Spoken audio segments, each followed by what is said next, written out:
Well, a very good afternoon. It's the 28th day of June 2025, and I may as well start, as I will with many of my current vlogs. I'm not sure when this will be loaded, so if you're watching it, I've finally got round to putting it up. But 28th of June, we're almost at the end of the month. Of course, June only has 30 days, doesn't it? And high summer. Needless to say, the BBC, with their usual woke hysteria, in cahoots with the Met Office, issued health warnings for England due to the high temperatures. So I spent 45 minutes this morning ushering off another complaint to them. That's the third this in the last 10 days, all pretty much on the same subject. And I sort of made it quite clear how ridiculous the journalism is now. And I made the point that does any of the editorial staff book a holiday abroad with, expected wall-to-wall sunshine and high temperatures, and then bloody cancel their holiday because it's a couple of degrees hotter than what they expected. From a travel agent, I thought it was going to be 24 degrees, now I'm not going if it's 27. And the insurance company doesn't cover that, and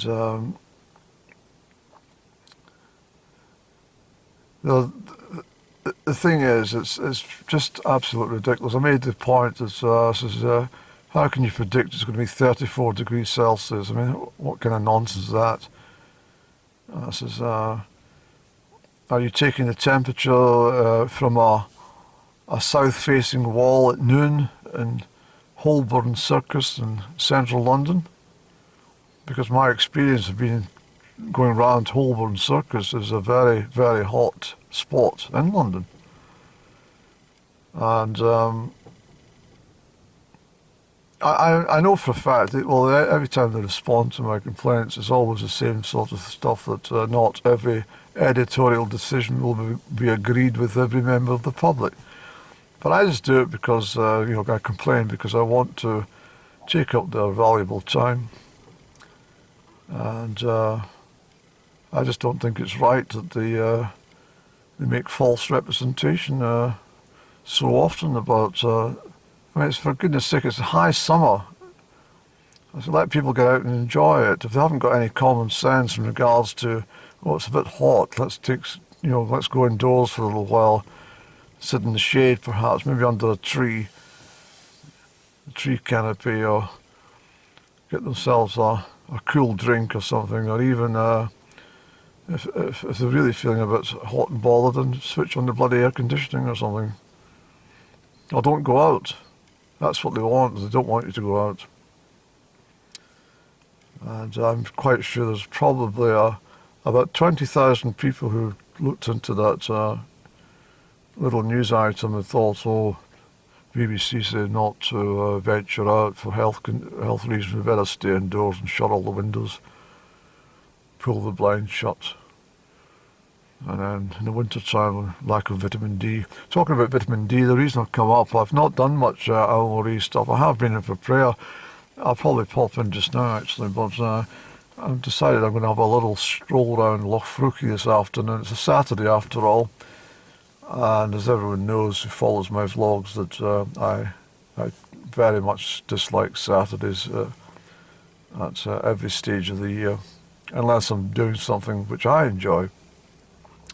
But I'm not relying on external entertainment like sport or drivel from television.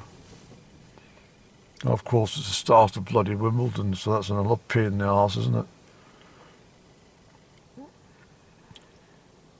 Yeah, the Grand Prix and golf and cricket and God, it's just horrendous.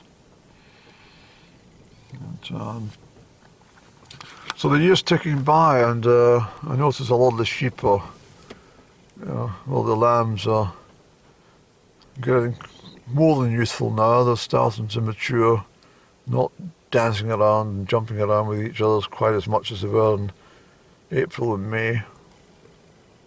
And the year ticks by. I just noticed this morning, just out of being observant, but the rowan blossoms now turn to the very start of the berries, so these berries will be thick probably by July. I noticed actually that a lot of the flowers and foliage and stuff had such a start to the season that they are all kind of blooming early, although my Michaelmas daisies, bang on schedule, always come out. They don't even come out a week early, they always come bang out on Wimbledon, at the start of Wimbledon at least, so I'll show you these flowers shortly, I suppose. I've been quite busy in my own way. I've decided not to load. I have to make it quite clear that it's very, very time consuming. And the last thing I want to be doing is stuck in front of a computer when there's so many other tasks that I need to undertake on a daily basis and things I want to enjoy. So I've been very busy. And I haven't travelled so much this year, but I've done a lot of mileage over the last couple of years. Last 2 or 3 years I've done thousands of miles and with this camera. So I just wanted to take time out and be still for the presence of the Lord. Nothing wrong with it. But what I did discover, I was in an old box, a box that my grandmother had. It was probably came from probably the very early 20th century. It must have belonged to her mother. And squirrels toffees or something. It was a metal box, and I was given that years and years ago, and I've always kept it. A couple of metal boxes actually. In fact, I've quite a number when I think about it. I've got a lot of stuff. And but what was strange was I almost got I don't know what it is, but it's a whisper in my ear. Open the box, Eddie. And so I did, and there's a piece of folded paper which was sitting there. I've never seen that piece of paper before, not that I can recall. And I've been in that box, well, countless times. So this was very odd. And I think it stems back to I was talking and thinking and talking about a little radio set that I used to play about with when I was a child at my grandmother's. I think I talked about, I've got a retro Bush radio in my kitchen. I'll show you a picture of that. My grandmother had the original one, but there was another one in a suitcase. It was a very, very compact suitcase type size, a little small box. And I used to unclip it, and I used to fiddle about and listen to all the different stations from all over Europe, from Copenhagen and Budapest, and I suppose Radio Luxembourg in some respect. So I used to fiddle about with this, and I can never remember the name. I think this is what it was. Why I was whispered in my ear, opened the box and found out.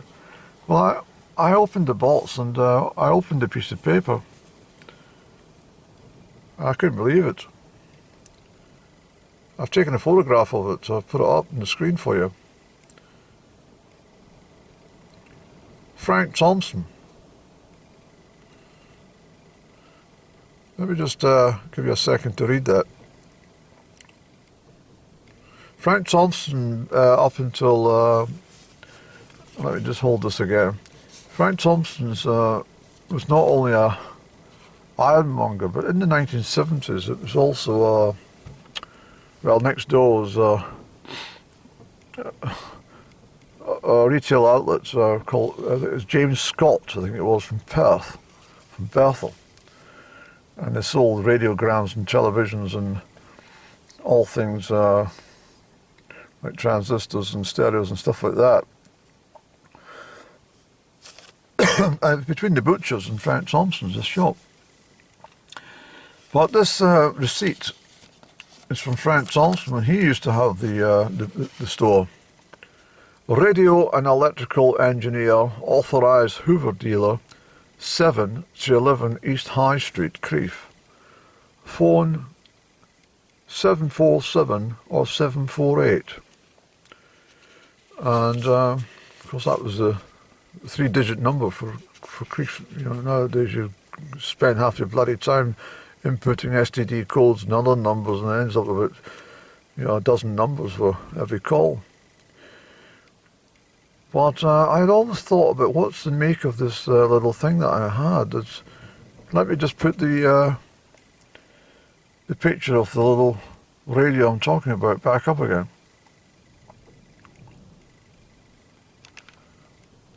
So it turns out it's a PYE model Q4 radio.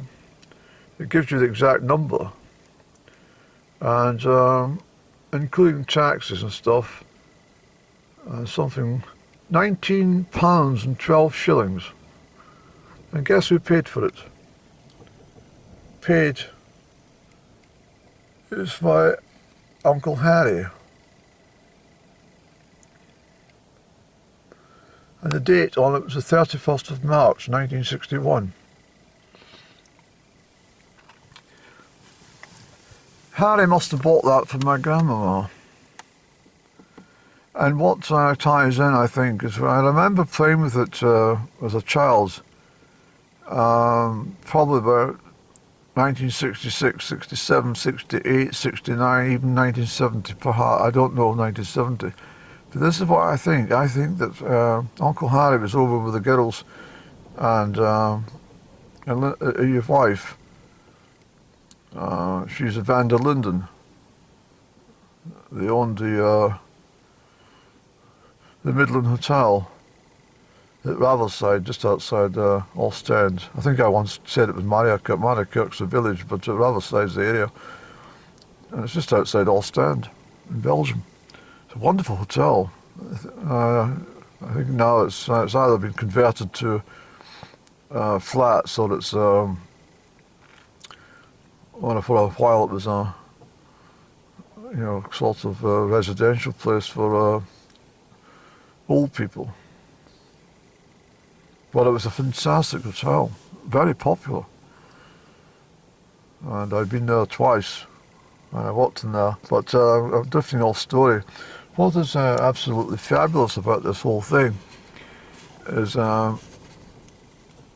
was playing with this radio set. Now £19 and 12 shillings is quite a lot. If you consider that was probably about more than a week's wages in 1961, probably about twice the amount. So it was almost the equivalent of paying about £700 or £800 for a radio set in this day and age. I mean, it's not 19 shillings and 12 pence, I can assure you. It's not 19 shillings. 19 shillings is under a pound in 1961, so it's not that. So he's paid £19 and 12 shillings, which is a fair amount. But you have to think back to the 1960s, and these items were quite rare, and this probably was a fairly deluxe state-of-the-art model for its time. And I suppose PYE was quite a good make, well before the years of before Philips and stuff like that, or that bloody Amstrad, what do you call them? Alan Sugar's bloody Amstrad shite.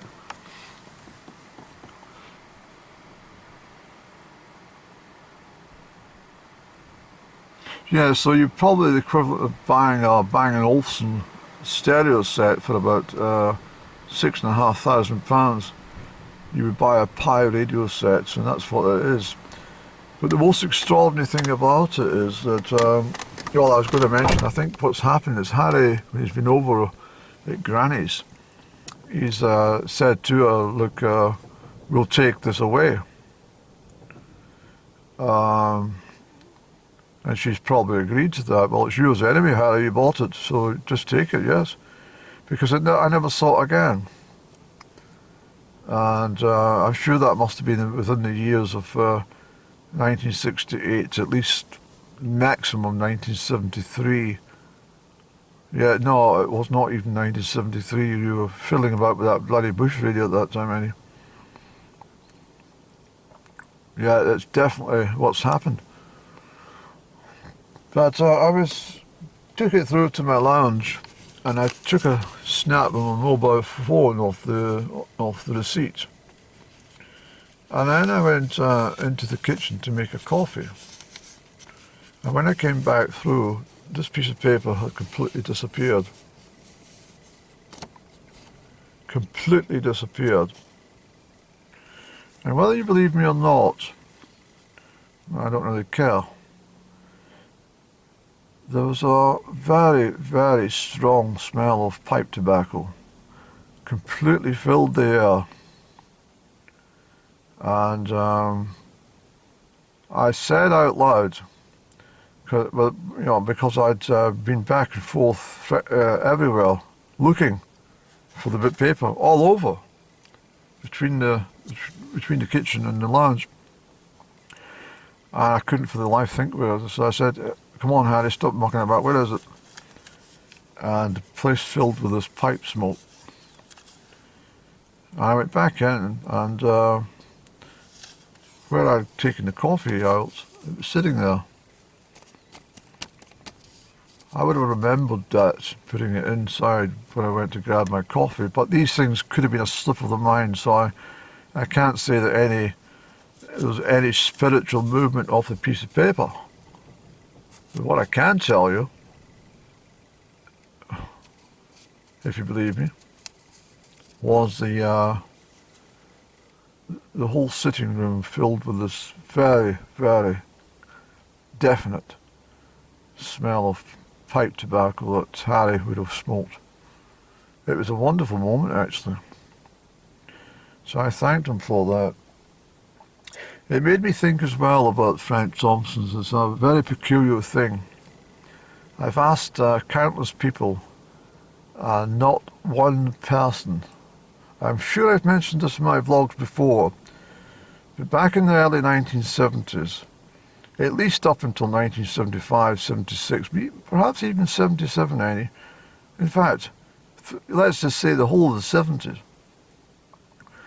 There was a gentleman who used to stand outside Frank Thomson's, and he was quite a farmer-looking type, sort of jolly farmer type, with very, very bright, rugged red cheeks, and swept back sort of greying hair, short. And he played the accordion, a wonderful set. And he had his box from the accordion laid out in front of him on the pavement. He was busking. And not one person I've spoken to can remember who that is. In fact, not so much who, they can't remember that happening. And I said to, I got someone to get in touch with Frank Thomson himself, and he can't recall the person either, outside his damn shop. So I'm thinking to myself, well, it wasn't a figment of my imagination. It definitely happened. And it's very, very surprising that no one can recall who that gentleman is, or his appearance every summer. You know, from about this time of year, end of June, right through until about the third week in August, I'd say, after the Highland Games. The local Highland Games, that is. In fact, from mid-June until the third week in August, it was guaranteed he was there every damn day. Apart from a Sunday, I don't think I remember seeing him on a Sunday. But he was wonderful. I was always running errands for my granny, so this is how I can remember. I was either nipping over to the fruit shop, which is now the pet shop. There used to be a fish shop there called Malach. And they sold fruit and vegetables and fish. And then there's a butcher's shop. Well, Ewan McGregor's grandfather had a jeweller's shop just down from there. I think it's a carpet shop now.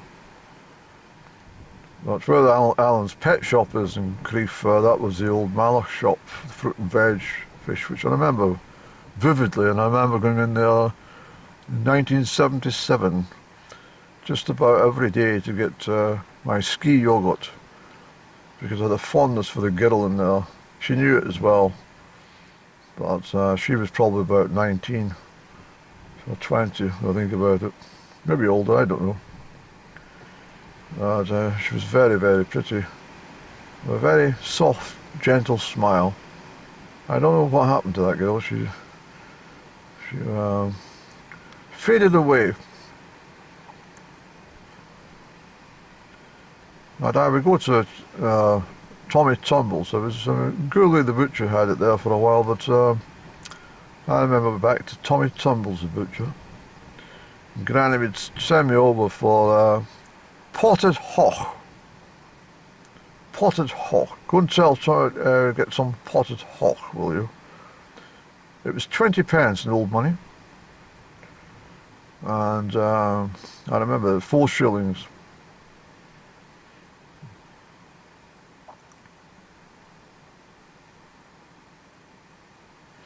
And of course, I would then go down to the cooperative store next to the post office. Granny would write a list. She wasn't able to go down. But generally she was down her cell, but sometimes she forgot something. She'd go, Andrew, go nip down and get this, will you? Yes, because I remember getting cheese. Often I was sent down to get cheese. And I think that's what it was. She was very cunning. She realised that he was more likely, Mr. Bateman, the manager of the shop, was more likely to, they cut it with an old cheese wire, not an old cheese wire, but they cut it with cheese wire, the old traditional way. So you got, I've got to get some cheese for Granny. This cheddar cheese? And I said, yes, that's the colour. Didn't know anything about bloody cheese. And he would put it on this grey grease-proof paper, but he would slice it down 2 sides with the cheese wire, great big bloody lump, and then wrap it up. And is that all you need, son? I said, yes. Oh, I have to get some soup. Granny wants some soup. And at that time I remember that Heinz, well, I've never bought any Heinz since lockdown. After they put the 100% markup on the prices, was 80% markup on lots of the products.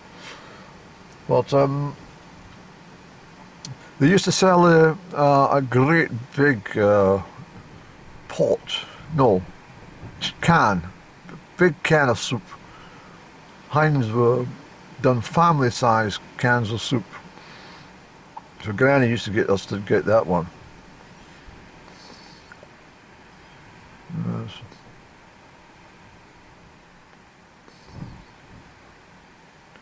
Yeah, I can think about that. It was a weighty thing to carry too, Andy. But anyway, I loved it, and I was always dashing about on that town street, and so I remember this chap playing the accordion, and no one else does, and it eats away at me slightly.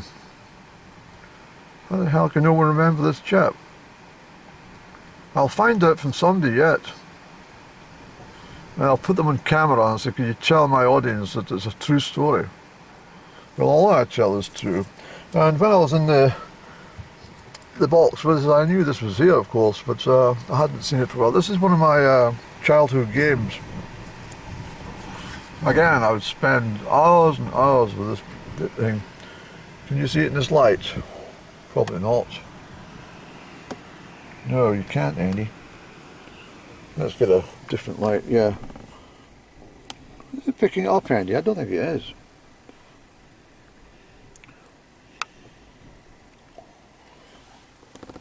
There it is there. The twirly puzzle. There's a glass on top which needs to be stuck down again, see? And what's missing is the little steel ball bearing.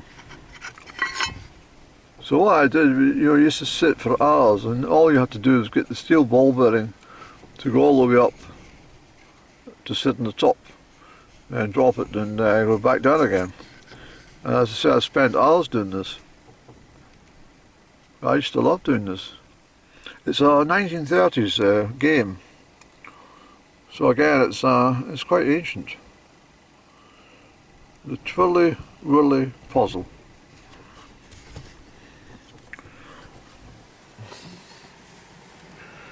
What did we start talking about today, Eddie? Well, month of June and going for a walk around Loch Crieff for something to do. It's quite breezy. It's a stiff westerly, Eddie. West-southwest. Pleasant. I brought my flask and a sandwich. But I'm going in for prayer. And goodness me, it's been a long chat after all, isn't it, Annie? But it's amazing how things just turn up out of the blue. And why I've not seen it before? What made me open this piece of paper? There's only about 5 or 6 items in the tin box.